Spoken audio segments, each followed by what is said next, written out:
নবী রাসূলদের প্রতি ঈমান প্রসঙ্গ দ্বিতীয় পর্ব।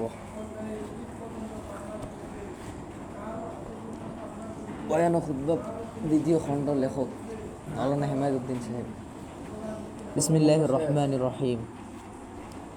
আলহামদুলিল্লাহি রাব্বিল আলামিন, ওয়াসসালাতু ওয়াসসালামু আলা সাইয়্যিদিল মুরসালিন ওয়া খাতামিন নাবিয়্যিন ওয়া আলা আলিহি ওয়া আসহাবিহি আজমাইন। أما بعد فقد قال الله تعالى: أعوذ بالله من الشيطان الرجيم. يا أيها الرسول بلغ ما أنزل إليك من ربك وإن لم تفعل فما بلغت رسالته. وقال النبي صلى الله عليه وسلم: ألا هل بلغت ألا هل بلغت ألا هل بلغت মুসল্লিন একরাম, নবী রাসূলদের প্রতি কিভাবে ঈমান রাখতে হয় সে প্রসঙ্গে আমরা আলোচনা করছিলাম। আল্লাহর পক্ষ থেকে যত নবী রাসূল দুনিয়াতে এসেছেন তাদের সকলের প্রতি আমরা বিশ্বাস রাখি। তারা সকলেই আল্লাহর বাণীপ্রাপ্ত ছিলেন, মানুষের হেদায়েতের জন্য প্রেরিত হয়েছিলেন, একথা বিশ্বাস করি। এক হাদিসে বলা হয়েছে, এরকম 1 লক্ষ বা 2,24,000 নবী রাসূল দুনিয়ায় এসেছেন। এই 1 লক্ষ বা 2 লক্ষ কথাটা শুনে অনেকে মনে করেন যে বিষয়টার মধ্যে হয়তো কোনো মতভেদ আছে। কারো মতে পয়গম্বরদের সংখ্যা 1,24,000, আর কারো মতে 2,24,000। আসলে ব্যাপারটা এরকম নয়। নবী করিম সাল্লাল্লাহু আলাইহি ওয়াসাল্লাম যে কোনো একটাই নিশ্চিত করে বলেছিলেন।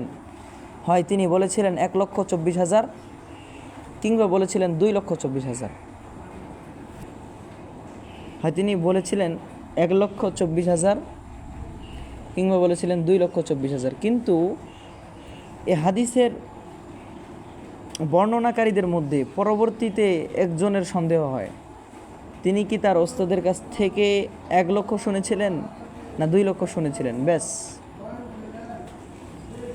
এরপর থেকে পরবর্তী বর্ণনাকারীগণ এভাবেই বর্ণনা করতে থাকেন যে 1 লক্ষ বা 2,24,000 পয়গম্বর। এটা কোনো মতভেদের বিষয় নয়, এটা একজন বর্ণনাকারীর সন্দেহ। নতুবা রাসূল সাল্লাল্লাহু আলাইহি ওয়াসাল্লাম সঠিকভাবেই যে কোনো একটা সংখ্যাই বলেছিলেন। হয় বলেছিলেন 1,24,000 কিংবা বলেছিলেন 2,24,000। যা হোক, 1 লক্ষ বা 2,24,000 পয়গম্বর আল্লাহর পক্ষ থেকে এসেছেন। আমরা তাদের সকলকে সত্য বলে বিশ্বাস করি। গত জুমায় বলা হয়েছিল,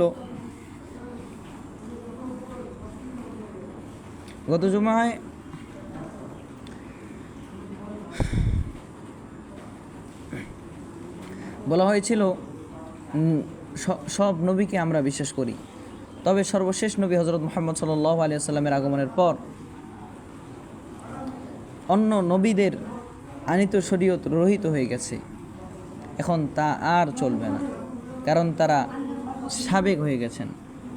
আর নিয়ম হলো, পরবর্তী বার্তাবাহক বা পরবর্তী মেসেঞ্জার আগমনের পর সাবেকদের কার্যকারিতা বহাল থাকে না। খ্রিস্টান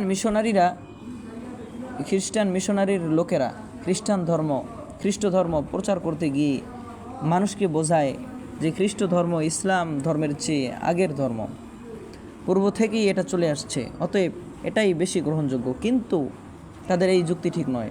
তাদের যুক্তি ঠিক হলে হিন্দুদের ধর্ম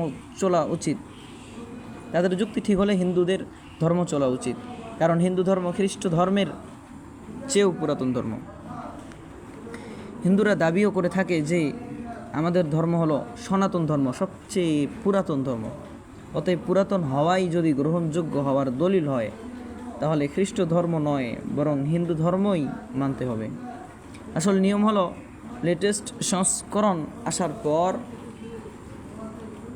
পূর্বের সংস্করণগুলো মূল্যহীন হয়ে পড়ে।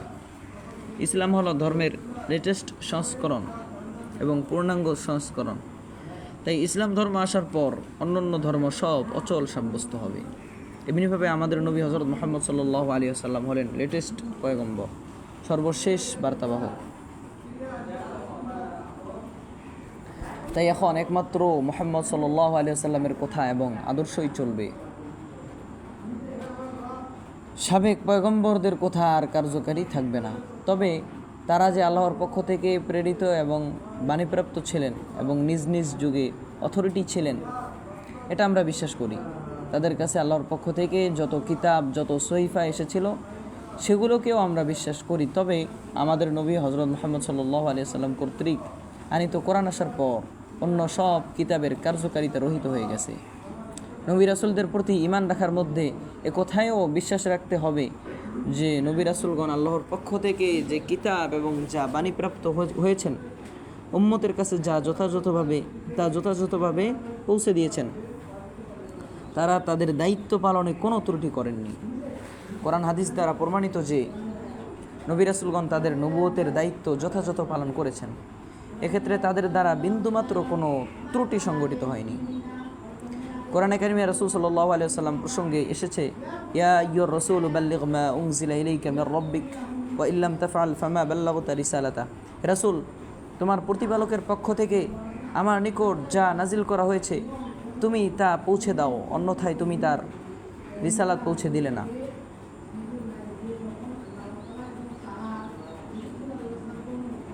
বিদায় হজ্জের ভাষণে রাসূল সাল্লাল্লাহু আলাইহি ওয়াসাল্লাম লক্ষাধিক সাহাবীকে সম্বোধন করে 3 বার প্রশ্ন করেছিলেন, আলা হাল বাল্লাগতু, আলা হাল বাল্লাগতু, আলা হাল বাল্লাগতু। আমি কি তোমাদের কাছে আল্লাহর পক্ষ থেকে প্রাপ্ত দিন পৌঁছে দিয়েছি? আমি কি তোমাদের কাছে পৌঁছে দিয়েছি? আমি কি তোমাদের কাছে পৌঁছে দিয়েছি? সমবেত সাহাবাগণ উত্তরে বলেছিলেন, জি হ্যাঁ, অবশ্যই পৌঁছে দিয়েছেন। অতঃপর রাসূল সাল্লাল্লাহু আলাইহি ওয়াসাল্লাম এ কথার উপর আল্লাহকে সাক্ষ্য রেখেছিলেন এই বলে যে, আল্লাহুম্মা আশহাদ, আল্লাহুম্মা আশহাদ, আল্লাহুম্মা আশহাদ। হে আল্লাহ তুমি সাক্ষী থাকো, হে আল্লাহ তুমি সাক্ষী থাকো, হে আল্লাহ তুমি সাক্ষী থাকো। এক শ্রেণীর ভণ্ডপীর ফকি আছে যারা বলেন কোরআনের 30 পারা জাহেরি আর 10 পারা বাতিনি। এই বাতিনি 10 পারা নবী করিম সাল্লাল্লাহু আলাইহি ওয়াসাল্লাম সকলকে শিক্ষা দেননি। এটা হলো গোপনীয় বিদ্যা। বাতিনি পীর ফকিরদের সিনাই সিনাই এটা চলে আসছে। তারা এমনও বলেন যে মেরাজে রাসূল সাল্লাল্লাহু আলাইহি ওয়াসাল্লাম 90,000 কালাম লাভ করেছিলেন। এর মধ্যে ওলামা ইকরাম কেবল 30,000 কালাম জানেন, অবশিষ্ট 60,000 কালাম এসব সফি ফকিরদের নিকটই রয়েছে। এটাও বাতেনি অর্থাৎ গোপনীয় বিদ্যা, যা তারা একজন আরেকজন থেকে সিনাই সিনাই লাভ করেছেন।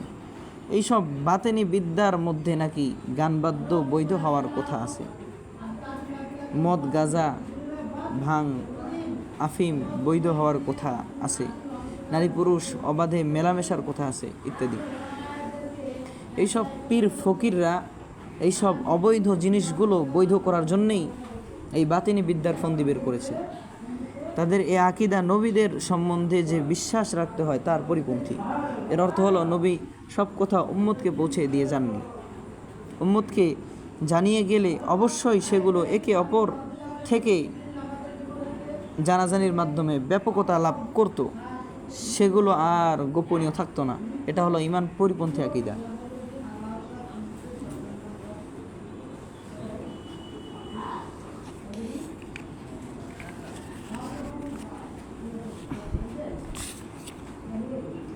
ঈমানি আকীদা হলো রাসূল সাল্লাল্লাহু আলাইহি ওয়াসাল্লাম দিনের কোনো কথা গোপন রাখেননি। আল্লাহর পক্ষ থেকে তিনি যা প্রাপ্ত হয়েছেন তা সবই উম্মতের কাছে পৌঁছে দিয়েছেন। তারা যে বলে এই বিদ্যা সিনাই সিনাই চলে আসছে, তাহলে আমরা প্রশ্ন করতে পারি, সিনাই সিনাই চলে আসা এসব বিদ্যা তারা কিভাবে লাভ করলেন? কে কাকে কখন কিভাবে শিক্ষা দিল? তার সনদ কি? সনদ ছাড়া দিনের কোনো কথা গ্রহণযোগ্য নয়। সনদ ছাড়া দিনের কোনো কথা মেনে নেয়ার নীতি নেই। তাহলে যে যা ইচ্ছা তা দিনের নামে চালিয়ে দিতে পারবে। হযরত আব্দুল্লাহ ইবনে মুবারক রাহমাতুল্লাহি আলাইহি তাই বলেছেন, আল ইসনাদু মিনাদ-দীনি লাউলাল ইসনাদু লাকালা মান শাআ মা শাআ। অর্থাৎ সনদ দিনের অংশ, সনদ না থাকলে যা যেমন ইচ্ছা তেমন বলে যেত। এ জাতীয় পীর ফকিরদের অনেকে অবাধ যৌন মিলনকে সিদ্ধি লাভের সহায়ক মনে করে। তারা মল, মূত্র, বীর্য, মহিলাদের মাসিকের রক্ত পর্যন্ত খায়। এতে নাকি তাদের আত্মার উন্নতি হয়। নাউজুবিল্লাহি মিন যালিক। তারা খুশি হয়ে একে অপরের স্ত্রীর সাথে যৌন মিলনে লিপ্ত হয়। এতে তাদের কেউ অসন্তোষ প্রকাশ করে না। এতে নাকি তাদের মতে আত্মশুদ্ধি হয়। তারা বলে নারীরা হলো বহতা নদীর মতো, নদীর মধ্যে যে কোনো ময়লা আবর্জনা পড়লে যেমন নদী নাপাক হয় না, তদ্রূপ নারীর নারীর যৌনিতে পরপুরুষের বীর্য পড়লে তাও নাপাক হয় না। তারা আরও বলে নারীরা হলো গঙ্গার মতো, আর তাদের মিলন প্রত্যাশী পুরুষগণ হলো স্নানার্থী তীর্থযাত্রী স্বরূপ। আর গঙ্গা স্নানের তথা যৌন মিলনে কারো কোনো আপত্তি উত্থাপিত হতে পারে না। বাতিনি বিদ্যার বরাত দিয়ে এসব হারামকে তারা বৈধ করছে, মানুষের ঈমানকে তারা বরবাদ করছে। গানবাদ্য হারাম, জেনা হারাম, মলমূত্র খাওয়া হারাম, মদ গাঁজা খাওয়া হারাম, আর কোনো হারামকে হালাল মনে করা কুফুরি। অথচ তারা বাতিনি বিদ্যার দোহাই দিয়ে এইসব কুফুরি মানুষকে শিক্ষা দিচ্ছে। যাই হোক, যে কথা বলা হচ্ছিল, নবীদের প্রতি ঈমান বিশ্বাস রাখার অর্থ এটাও যে নবীরা তাদের দায়িত্ব পূর্ণভাবে পালন করে গেছেন। তারা আল্লাহর পক্ষ থেকে প্রাপ্ত বাণী সম্পূর্ণভাবে মানুষের কাছে পৌঁছে দিয়ে গেছেন। নবী রাসূলদের ব্যাপারে আর যেসব ঈমান বিশ্বাস রাখতে হয়, তার মধ্যে একটা হলো নবী রাসূলগণ কবরে জিন্দা। শুধু আমাদের রাসূল সাল্লাল্লাহু আলাইহি ওয়াসাল্লাম নন, সমস্ত নবী রাসূল কবরে জিন্দা। রাসূল সাল্লাল্লাহু আলাইহি ওয়াসাল্লাম বলেছেন, আম্বিয়াউ আহইয়াউ ফি কুবুরিহিম ইউসাল্লুন। নবীগণ কবরে জীবিত, তারা তাদের কবরে নামাজ পড়েন।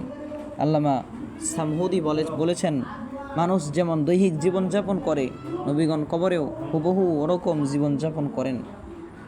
তবে কবরে তাদের খাদ্য খাবারের প্রয়োজন হয় না। তাছাড়া ওলামা ইকরাম বলেছেন, কবরের জীবন হচ্ছে বরজখী জীবন। সেটা কেমন জীবন তার বিশদ বিবরণ আমাদের জানা নেই, অতএব দুনিয়ার জীবন দিয়ে সেটা পুরোপুরি বোঝা সম্ভব নয়।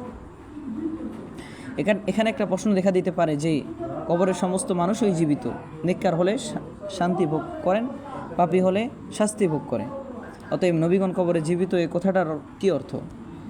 এর উত্তর হলো, সকলেই কবরে জিন্দা, কিন্তু জিন্দা থাকার ভিতরে পার্থক্য আছে। সকলের জীবনের অনুভূতি একরকম নয়। বিষয়টা একটা উদাহরণ দিয়ে বোঝা যায়। যেমন আমার পুরো দেহ জিন্দা, আমার দেহের সব জায়গায় প্রাণ আছে, কোথাও মরা নয়, কিন্তু আমার দেহে প্রাণের অনুভূতি সব স্থানে একরকম নয়।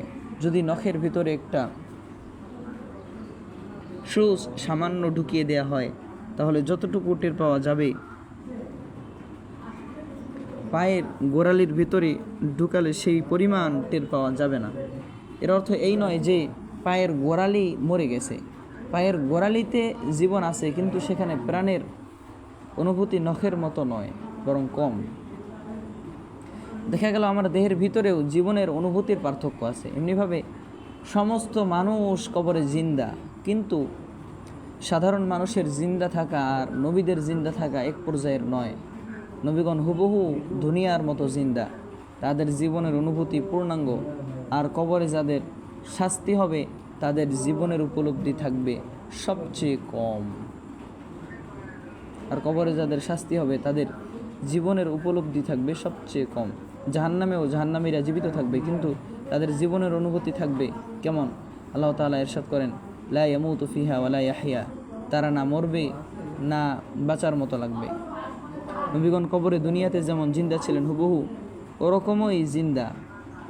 আমাদের রাসূল সাল্লাল্লাহু আলাইহি সাল্লামও ওরকমই জিন্দা। এজন্যই রাসূল সাল্লাল্লাহু আলাইহি সাল্লামের কবরের কাছে গিয়ে কেউ সালাম পেশ করলে দুনিয়ায় থাকতে তিনি যেভাবে সালাম শুনতেন, সেভাবেই সালাম শুনতে পান এবং সালামের জবাব দেন। রাসূল সাল্লাল্লাহু আলাইহি সাল্লাম কবরে জিন্দা আছেন, এ সম্পর্কে একটা ঘটনা শুনুন। ঘটনাটা 555 হিজরির এক বুজুর্গ ছিলেন সৈয়দ আহমদ রেফাই রহমতুল্লাহ আলাই। তিনি রাসূল সাল্লাল্লাহু আলাইহি সাল্লামের বংশের মানুষ ছিলেন, এজন্য তাকে সাইয়েদ বলা হয়। তিনি হযরত আব্দুল কাদের জিলানী রহমতুল্লাহ আলাইয়ের জামানার লোক। একবার হযরত সৈয়দ আহমদ রেফাই রাসূল সাল্লাল্লাহু আলাইহি সাল্লামের রওজার কাছে গিয়ে সালাম দিয়ে বলেছেন, নানা, আপনার হাত মুবারকখানা একটু বের করে দিন, আমি ওই মুবারক হাতে একটু চুমু দিতে চাই। হযরত আব্দুল কাদের জিলানী রহমতুল্লাহ আলাই আলাইও ওই মজলিসে উপস্থিত ছিলেন। রাসূল সাল্লাল্লাহু আলাইহি ওয়াসাল্লাম রওজা মুবারকের ভিতর থেকে গোস্ত মুবারক বের করে দিলেন আর সাথে সাথে সাথে সৈয়দ আহমদ রেফাই রহমতুল্লাহ আলী সেই পবিত্র হাতে চুমু দিয়ে নিজের জীবনকে ধন্য করলেন। এ ঘটনায় প্রমাণ হয় নবীগণ কবরে জিন্দা। শহীদদের সম্পর্কেও বর্ণিত আছে যে শহীদগণও কবরে বিশেষ এক ধরনের জীবন লাভ করেন। কোরআনে কারিমে ইরশাদ হয়েছে, ওয়ালা তাকুলু লিমান ইউকাতালু ফি সাবিলিল্লাহি আমওয়াত বাল আহইয়াউ ওয়ালাকিন লা তাশউরুন। যারা আল্লাহর রাস্তায় শহীদ হয়ে যায় তাদেরকে তোমরা মৃত বলো না, বরং তারা জীবিত, কিন্তু তোমরা টের পাও না। যদিও শহীদদেরকে সাধারণভাবে মৃত বলা যায়, তবে তারা অন্যান্য সাধারণ মৃতদের মতো নয়, বরং কবরে তাদের জীবনের অনুভূতি অনেক প্রবল থাকে। এমনকি এই অনুভূতি তাদের জড়দেহেও প্রবেশ করে, যার ফলে অনেক শহীদের লাশ পর্যন্ত জিন্দা থাকে। কবরের মাটি তাদের জড়দেহকে খেতে পারে না। একটা ঘটনা শুনুন, যারা মুরব্বী পর্যায়ের আছেন তারা হয়তো ঘটনা জানেন।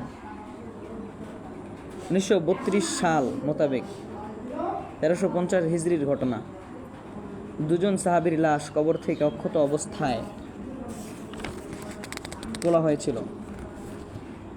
ইরাকে বাগদাদ থেকে 40 মাইল দূরে সালমান পাক নামক একটা শহর আছে। এর প্রাচীন নাম ছিল মাদায়েন। এখানে হযরত সালমান ফার্সি রহমতুল্লাহ আলী এর কবর আছে। এজন্যই শহরটির নাম হয়েছে সালমান পাক। এই সালমান পাক থেকে কিছু দূরে প্রসিদ্ধ সাহাবী হযরত হুযায়ফা ইবনুল ইয়ামান এবং হযরত জাবের বা জুবাইর রাদিয়াল্লাহু তাআলা আনহু এর কবর ছিল। কবর দুটি ছিল দাজলা বা টাইগ্রিস নদীর কাছে। 1932 সালে এই দুটো কবর খনন করে এই দুজন সাহাবী অর্থাৎ হযরত হুযায়ফা রাদিয়াল্লাহু তাআলা আনহু এবং জাবের বা জুবাইর রাদিয়াল্লাহু তাআলা আনহু এর লাশ সালমান পাকে স্থানান্তরিত করা হয়। ঘটনাটি এরকম, তখনকার ইরাকের বাদশা ছিলেন প্রথম ফয়সাল।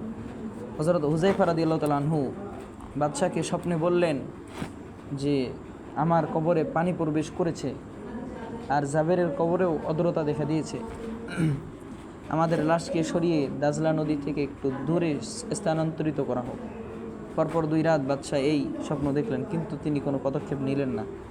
তৃতীয় রাতে ইরাকের বড় মুফতি স্বপ্নে দেখলেন যে হযরত হুযায়ফা রাদিয়াল্লাহু তাআলা আনহু তাকে বলছেন যে বাদশাকে পরপর 2 রাত বলে আসছি, কিন্তু তিনি এর কোনো ব্যবস্থা নিচ্ছেন না।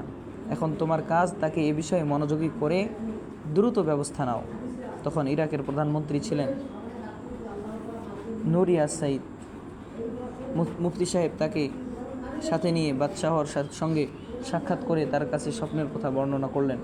বাদশাহ বললেন, আমিও পরপর 2 রাত ধরে এই একই স্বপ্ন দেখে আসছি। এখন আপনি মাজার খোলার ফতোয়া দিলে আমি করতে প্রস্তুত আছি। তিনি ফতোয়া দিয়ে দিলেন। সরকারিভাবে ঘোষণা হয়ে গেল কোরবানির ঈদের দিন মাজার খোলা হবে। ইরাকি পত্রপত্রিকায় ঘোষণাটি প্রকাশিত হলো। রয়টার সহ অন্যান্য সংবাদ সংস্থা সারা বিশ্বে খবর পৌঁছে দিল। এদিকে হজ্জের মৌসুম ছিল, সারা দুনিয়ায় সংবাদ পৌঁছে গেল। হাজিগণও খবরটি জানতে পারলেন। তখন অনেক মুসলিম দেশের হাজিগণ ইরাকি বাদশাহর কাছে বার্তা পাঠালেন যে হজ্জের পরে মাজার খোলা হলে আমরাও ঘটনা দেখতে পেতাম। তাদের আগ্রহের ভিত্তিতে পুনরায় তারিখ নির্ধারিত হলো হজ্জের 10 দিন পর 19শে জিলহজ সোমবার দুপুর 12টায় লক্ষ লক্ষ মানুষের উপস্থিতিতে মাজার দুটো খুলে লাশ ওঠানো হলো। উভয়ের লাশ সম্পূর্ণ অক্ষত ছিল। কাফন, দাড়ি, চুল পর্যাপ্ত অক্ষত ছিল।